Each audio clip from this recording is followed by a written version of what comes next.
So today we are visiting the beef.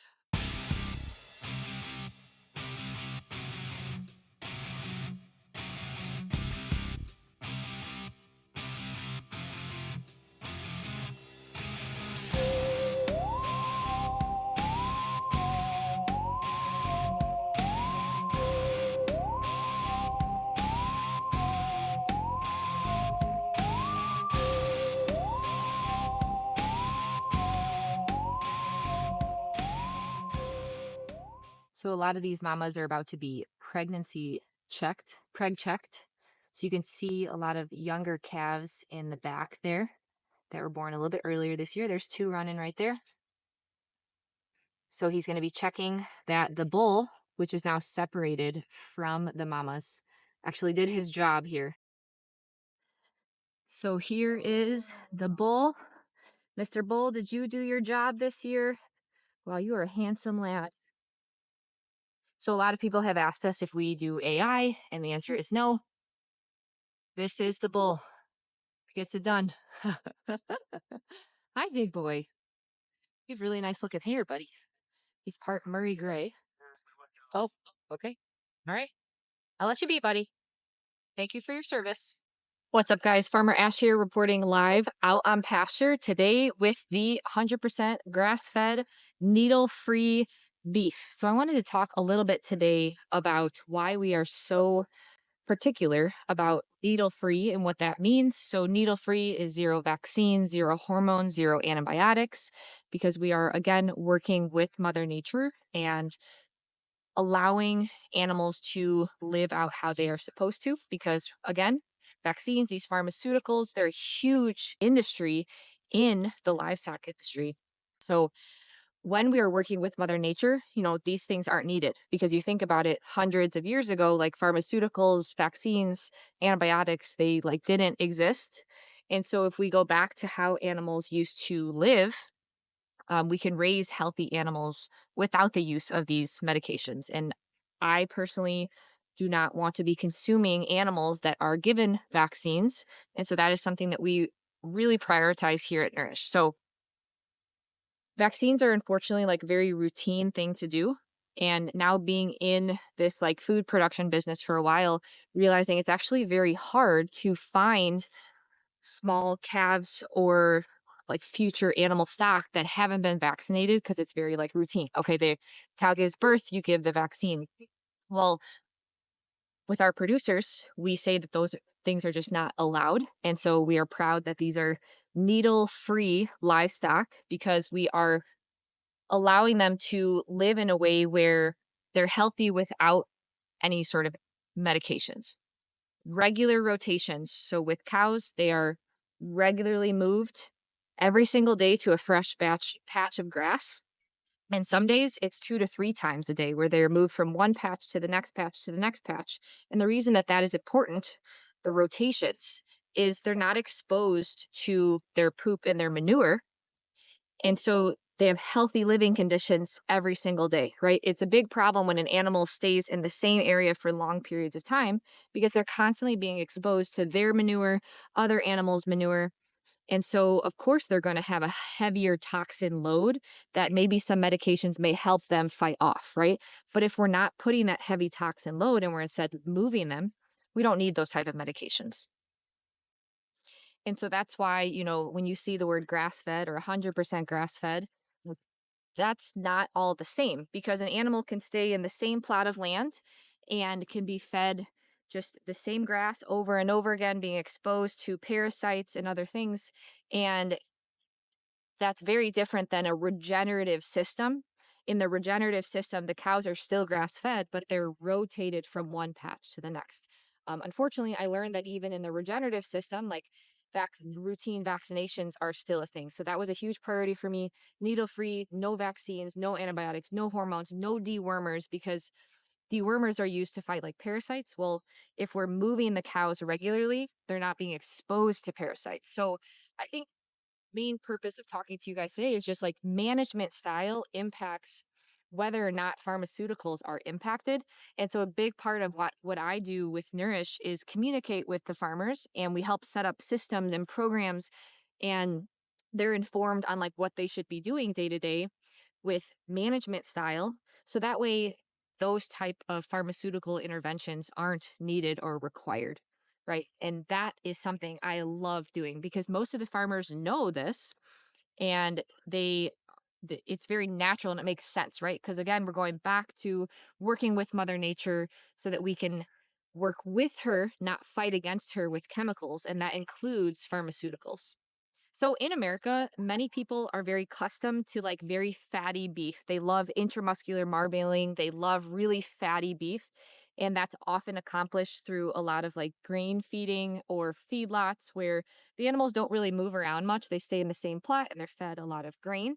And that allows for the animal to put on a lot of fat.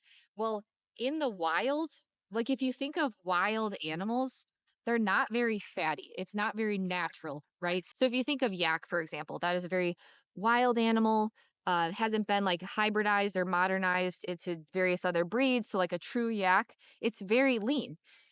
Animals out in nature don't really have that much fat. I'm not saying that grass-fed meats can't have fat because the better the quality of your pasture, the more nutrients and energy that that animal is getting, and thus the more fat and muscle that that animal can build. So that is, of course, a huge value add of having like really diverse and luscious pastures, which is what a regenerative system allows you to do with the rotating and making sure that your pasture is being taken care of, not being run down. So I find that really interesting, right? Because it makes you reflect on what people were eating hundreds of years ago when animals weren't staying in a single area and just being fed a bunch of grain, especially cows, because they are meant to be 100% grass fed. And so naturally, they aren't super fatty like a lot of the, meat at the grocery store and things like that. And unfortunately, you hear many people talk about how, like, it doesn't matter where you buy your beef because the fatty acid profile is the same, even if it's grain fed versus grass fed.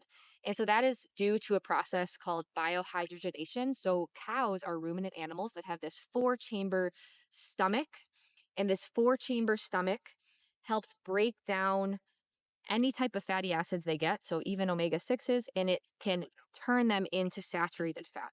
So that is true to some degree, that even animals in a confinement operation, even beef in a confinement operation that are fed some omega 6 high grains like soybeans or stuff with like corn and stuff like that, their digestive system can take that and turn it into saturated fat. So their fat is always going to be lower in PUFAs relative to, for example, confinement chicken or confinement pork fed a high PUFA diet. However, unfortunately, scientists are trying to get around this biohydrogenation process. They're trying to outsmart Mother Nature, and there's always consequences because Mother Nature is always smarter than us. She will always outsmart us.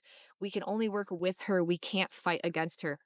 So scientists, again, thinking that they know better, based on this false premise that saturated fat is bad for us and polyunsaturated fats are good for us, there's tremendous research going on about how we can actually manipulate the fatty acid profile of meat. It's very sad. And it's called rumen bypass, where they add ingredients to the cow's feed, such as oil seeds. And what these things do is they bypass the rumen, and so then therefore, whatever the fatty acid content is of this rumen bypass feed, it just goes directly into the cow's fat. And this is happening in dairy too, but that's a conversation for another day. So they are able to increase the omega 6 PUFA content now with these like new and special feed formulations. It just frustrates me because it's moving us further away from Mother Nature, further away from how food used to be produced and what we were consuming for so long, right?